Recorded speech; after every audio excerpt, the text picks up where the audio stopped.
Then there's the matter of his breath and voice. If you listen closely, his breathing might shift slightly when you're near, a little deeper, a little faster. When attraction heightens, adrenaline rises, and even the calmest man can't quite keep his body steady. His voice might waver, crack for a split second, or drop unexpectedly low as he tries to regain control. The more he tries to hide it, the more noticeable it becomes. That's the irony of attraction. The harder we resist showing it, the clearer it shows itself. Eye contact becomes another battlefield of nervous energy. He'll meet your eyes, hold them longer than he meant to, then look away quickly, pretending to be occupied. The cycle repeats: caught, retreat, caught again. That flicker of hesitation, that half second of too long eye contact, is his body betraying him. He wants to look but doesn't want to be caught looking. That tension between desire and restraint gives away everything he's trying to conceal. Even his stance reveals his inner conflict. He might shift his weight from one foot to another, cross and uncross his arms, or adjust his position as if trying to get comfortable but never quite succeeding. What's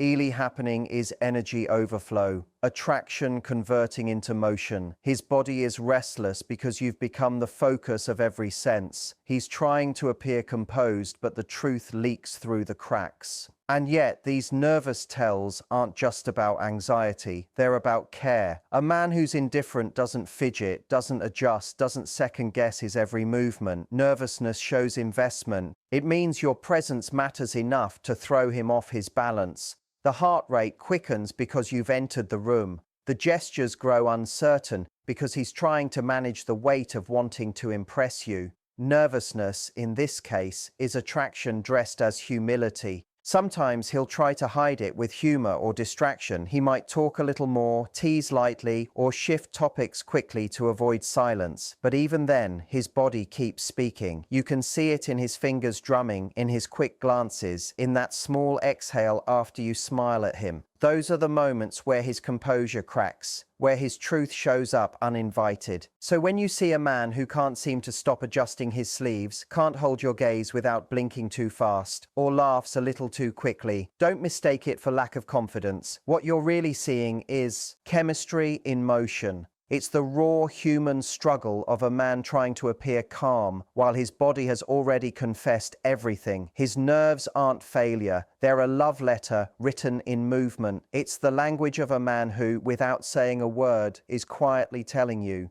"You matter more than I'm ready to admit." When a man finds you attractive, something subtle but powerful happens the moment other men enter the space. His posture, tone, and energy shift. His body becomes alert, almost territorial, as if some ancient instinct awakens inside him. This is what I call the unsocial shield, the quiet transformation that happens when attraction meets competition. He doesn't announce it, doesn't even think about it. His instincts simply take over. It's not aggression, it's protection. His body positions itself between you and the outside world, as if to say, "I've noticed you, and I'm not the only one who should." You'll see it in how he stands a little closer when other men approach, or how his arm subtly angles toward you, closing the gap. He might not touch you, but his proximity speaks louder than words. It's a primal gesture, one that signals both awareness and intent. His shoulders straighten, his chin lifts slightly, and his voice grows firmer. It's the same energy ancient warriors carried when standing near something valuable, calm on the surface, but charged beneath. This isn't about ownership, it's about signaling value. When a man is attracted, his body automatically begins to express that you matter in his social field. It's an instinct born from biology. In nature, males display confidence and presence when near the one who captivates them. Humans do it too, just in quieter ways. His gestures get broader, his movements slower, more deliberate. It's a silent announcement to others that he's attuned, engaged, and present. If you're talking in a group, notice how he repositions himself. Maybe he steps to your side rather than behind you, subtly forming a line of energy that places him near your orbit. He'll track the conversation, not out of jealousy,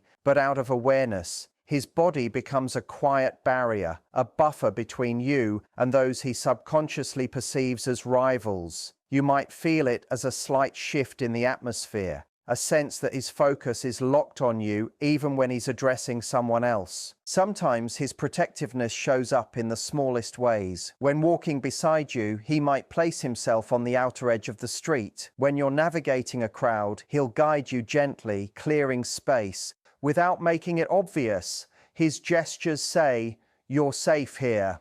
It's instinct wrapped in courtesy, a blend of attraction and guardianship that doesn't demand, just ensures. The difference between a man who's possessive and one who's protective is energy.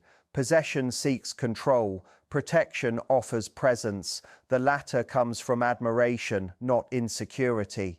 You'll also notice that his attention sharpens when others speak to you. His eyes track the conversation. His smile shifts into something more observant. He might join the dialogue lightly, not to interrupt, but to re-establish connection. His body language communicates subtle messages. A small lean toward you, a foot pointed in your direction, his torso never turning fully away. These quiet acts of orientation are territorial, yes, but they're also deeply human. They show that he's emotionally invested enough to stay anchored to you, even when the social dynamics change. And then there's the voice again. It often deepens in these moments. His words become more deliberate, his tone steadier, as though he's reclaiming space through sound. This is not dominance for the sake of power. It's nature's choreography of attraction. The masculine energy instinctively rises when the feminine presence he's drawn to is surrounded by attention. It's his way of stabilizing the emotional field, of ensuring that his presence is felt even when he's silent. Yet the most powerful part of this behavior is not in his actions toward others, but in how he treats you through it all. Even as his awareness widens, his focus remains gentle. His protectiveness never overshadows your autonomy. He's not guarding you, he's guarding the connection. He wants to make sure the energy between you isn't diluted by noise. His body language at its core is simply saying, "You matter here, I see you. I've chosen to stand near you." When a man acts this way, it's not strategy, it's instinctive reverence. He may never articulate it, but his entire posture tells the truth. In a room full of people, he positions himself as if the world could fade, and he'd still be there, steady, aware, quietly claiming space without words. It's not a performance, it's a promise. The kind made not through declarations, but through presence. A man who feels attraction this deeply doesn't need to say you're special. His body already has. So when you put it all together, the eyes that linger, the posture that straightens, the lean that closes the distance, the touch that tests the current, the voice that drops, the mirror that sinks, the nerves that reveal, and the shield that protects, you start to see a pattern far bigger than gestures. What you're witnessing is instinct in motion, attraction in its purest form before thought, before words, before reason. A man's body speaks long before his lips ever do. It reveals truth he may not even admit to himself. Every glance, every shift, every subtle move is his nature reaching toward you. And when you learn to read it, you don't chase approval, you understand energy. You begin to see that real connection doesn't start with what's said, it starts with what's felt. Attraction is not a game of logic, it's a dance of signals, unspoken and powerful. So don't just listen to what a man tells you, watch what his body whispers, because the body never lies, it confesses, it reveals desire, admiration and presence in ways words could never carry. And the moment you start noticing these quiet truths, you stop wondering who's drawn to you and start realizing who's already showing you they are. When soldiers stood in formation for a group photo in 1903, none of them could have imagined that more than 100 years later, people would be studying their faces and finding something that would question everything known about early photography. The old wooden doors of the Gomel History Museum creaked open as Maria Petro hurried inside, holding a large cardboard box. Her coat was soaked from the rain, dripping onto the polished floor as she gently placed the box down. "I found it," she said, her voice echoing through the quiet hall. The original photograph of the 6th Regiment had been sitting forgotten in the museum's basement all along. The museum director rushed over, eyes wide with shock. For months, they had been planning a grand exhibition about the Imperial Guard. The highlight was supposed to be a legendary photo of over 1,000 soldiers standing in perfect rows, but it had gone missing. Now, just one day before the exhibition's opening, Maria had discovered it in an old storage room covered in dust. With trembling hands, they carefully unwrapped the fragile photograph. Even after more than a century, the image was unbelievably sharp. More than 200 guardsmen stood in 25 perfect lines, every face clear and recognizable despite the massive scale. The director leaned closer, whispering, "This can't be real." Cameras in 1903 weren't capable of this. Maria bent down and studied the print. "Look here," she said slowly. "You can even see cigarette butts in the grass." The director grabbed a magnifying glass and examined the area. Sure enough, there were tiny cigarette butts scattered among the blades of grass, perfectly visible, far beyond what any known camera from that time could have captured. "We need to digitize this immediately," the director said, reaching for his phone. "Something about this photo isn't normal." Neither of them realized that this discovery would start a chain of research that would astonish historians and photography experts around the world. 3 days later, the museum's digitization lab was buzzing with excitement. Alexei, a young technician, worked tirelessly to scan the massive print. The original negative was huge, 110 by 60 centimeters, far larger than typical photos from the early 1900s. "This is unbelievable," Alexei said, staring at his computer screen. "You can see the buttons on their coats, the medals, even the tiny expressions on their faces. Cameras back then couldn't do this." Maria nodded, still stunned. "Is there anything written about how it was taken?" she asked. Alexei carefully flipped the original photo. "Only a short note," he replied. "It says it was taken in 1903 and shows the full strength of the 6th Lifeguards Regiment. The size of the negative is listed, but there's nothing about the photographer or camera." News of the mysterious photo spread fast. Within weeks, researchers from Moscow, Berlin, and London arrived to study it. Dr. Andrei Vulov, a leading expert in early photography from Moscow University, led the investigation. As he studied the image, he frowned. "You see the issue," he said softly. "In 1903, glass plate negatives were smaller, and lenses couldn't capture this much detail across so many people. This simply shouldn't be possible." But the evidence was right there in front of them. The researchers set up powerful instruments to inspect every inch of the image. Their doubt turned to amazement. Every soldier's face was crystal clear, every insignia visible, every detail captured with impossible precision for that era. "Look at this man," said Dr. Emma Richardson, an imaging expert from London, pointing at a soldier in the middle row. "His cheeks are puffed out. It's like he's holding his breath." The mystery deepened when an elderly visitor recognized that very soldier. Viktor Majeni, a 78-year-old local, had come to see the exhibition after reading about it in the paper. When he saw the photograph, he asked to speak to the team. "My grandfather is in that picture," he said proudly. "His name was Fedos Karotki. He told me stories about the day this photo was taken." The researchers gathered around as Victor continued. "It was for the regiment commander's retirement. They spent the entire day getting ready. My grandfather said he lit a cigarette while standing on the scaffolding. When the command came, he hid it in his hand but couldn't release the smoke in time. That's why his cheeks looked puffed." Dr. Vulov zoomed in again on Karotki's face. The detail matched the story perfectly. The young soldier's cheeks were indeed swollen as if holding in smoke. Dr. Richardson asked, "Did your grandfather mention anything about the camera?" Victor nodded. "Yes. He said they built tall scaffolding for it. The camera was enormous. He compared it to a small car with a lens as big as a dinner plate." The room went silent. A lens of that size in 1903 would have been revolutionary. Victor added, "He also said the photographer was very strict." They spent hours arranging everyone.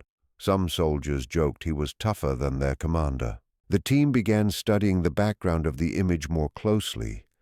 That's when they noticed something strange. What looked like surveying equipment positioned behind the soldiers.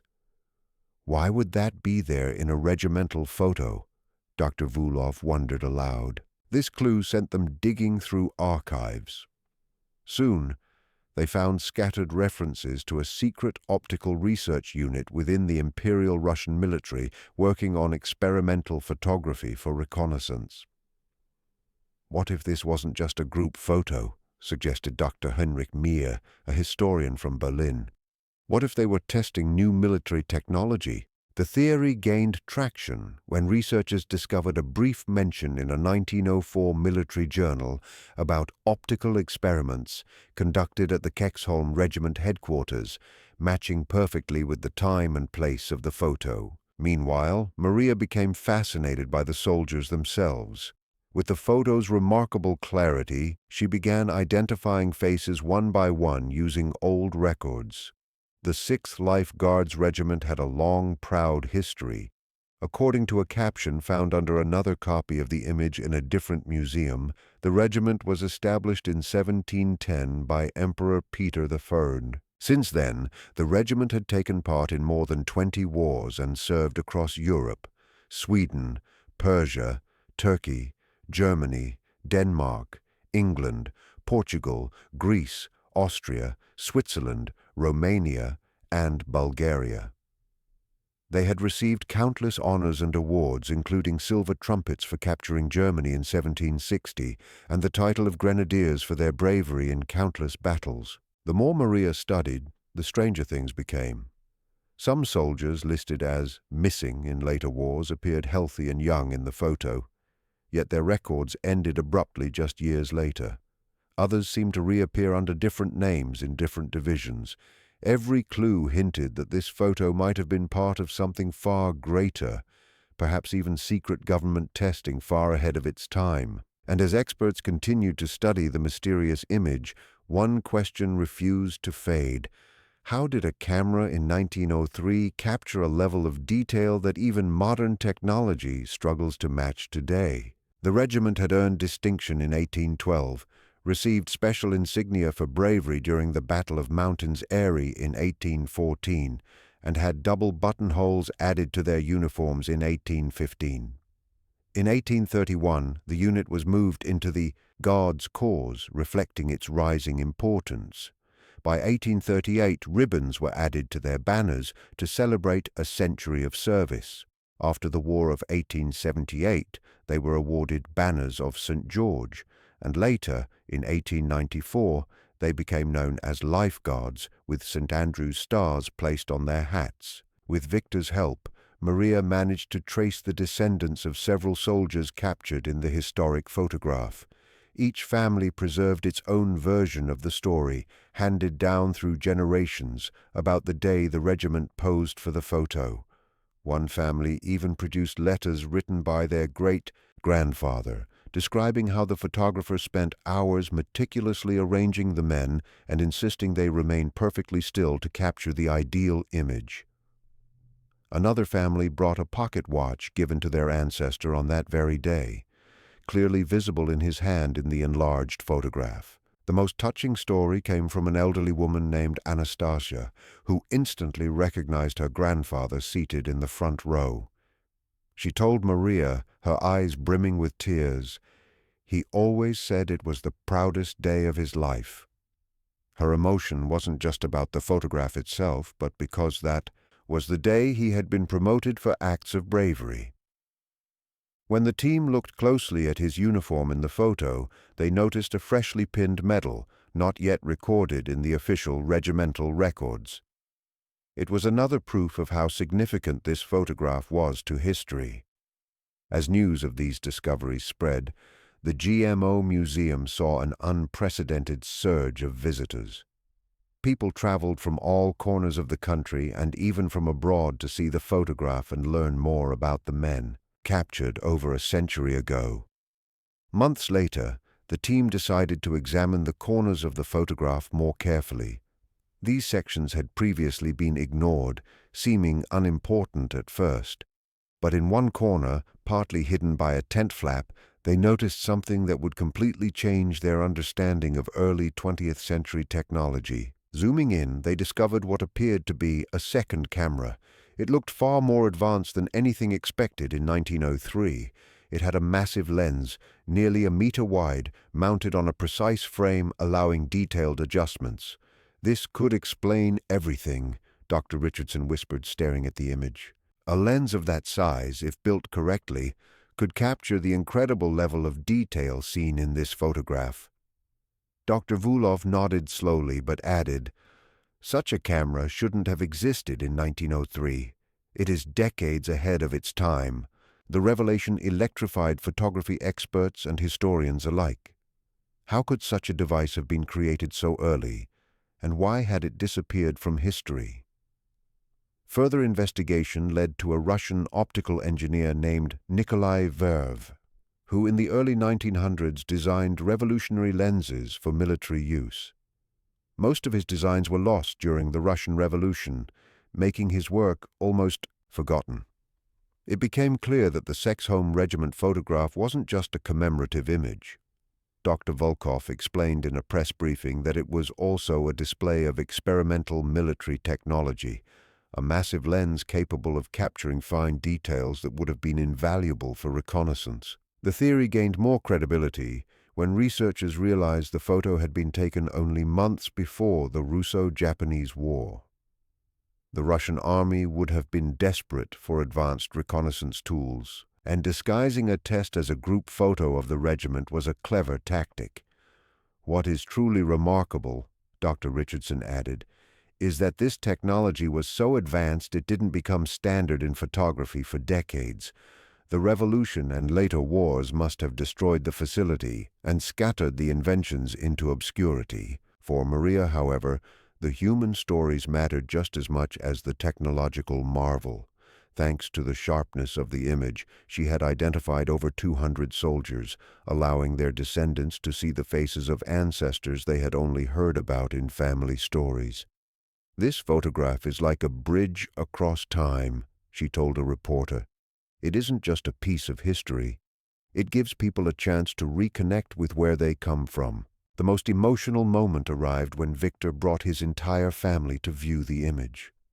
4 generations stood together, gazing at his grandfather's face, perfectly clear, his cheeks puffed as he exhaled smoke from a cigarette. "He would never have believed this," Victor said softly, his voice shaking, "that over 100 years later, his great-great-grandchildren would be looking into his face exactly as he was that day."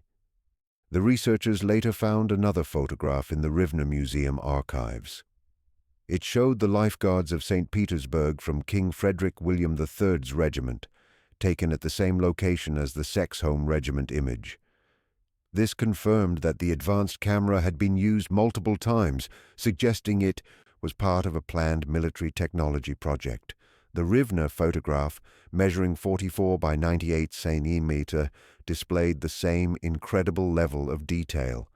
When scanned at 800 dpi, even cigarette stubs could be seen lying on the grass.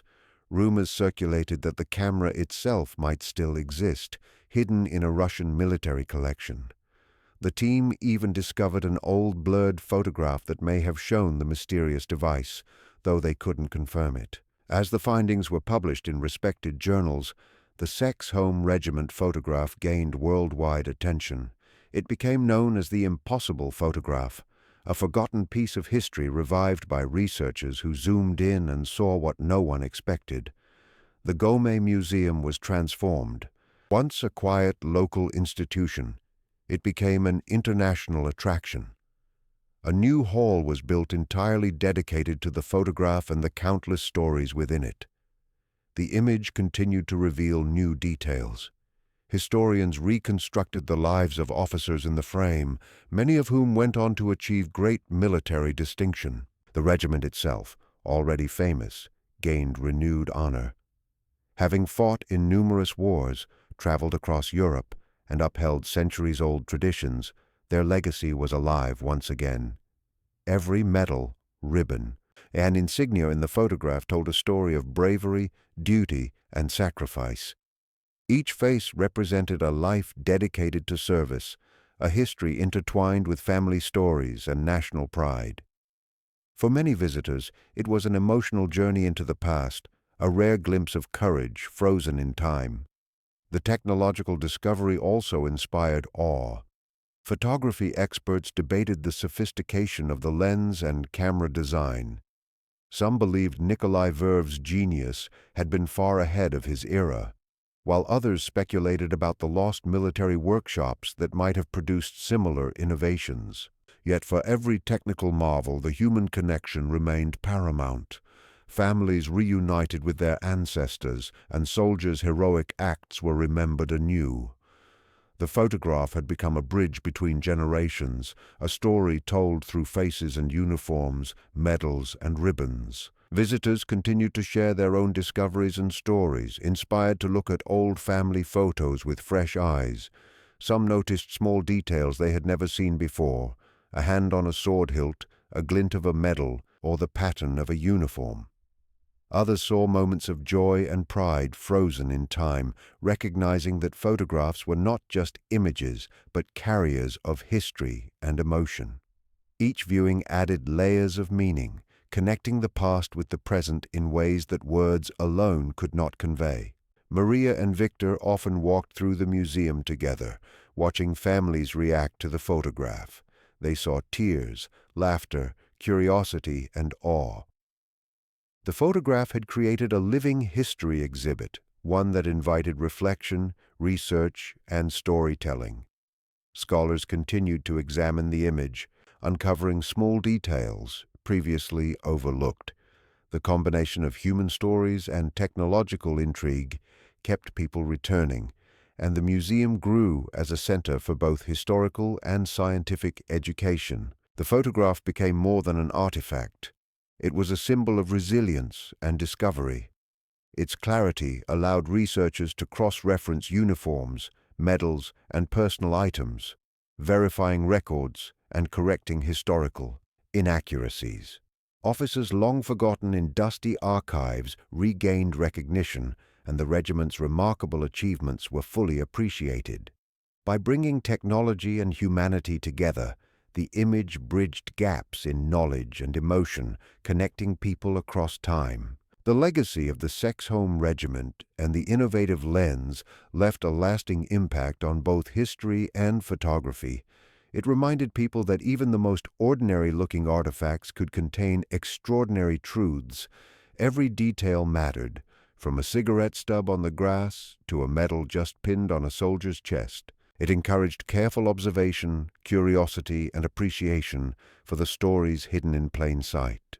Museums, researchers, and families alike were forever changed by the photograph and its revelations. In the end, the photograph was not only a record of military history, but a testament to human ingenuity, courage, and memory.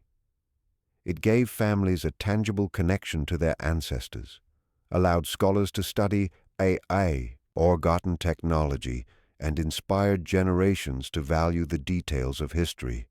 Every face, every uniform, and every carefully captured moment told a story that might otherwise have been lost. It became a timeless window into the past, rich with emotion, knowledge, and wonder. This extraordinary discovery left everyone who saw it in awe. It proved that history can surprise us when we look closely, and that even ordinary objects, a photograph, a medal, a pocket watch, can hold the power to connect generations. Visitors left the museum with new understanding and deep appreciation, feeling closer to those who came before them. Through this photograph, the past was no longer distant. It was alive, vibrant, and unforgettable.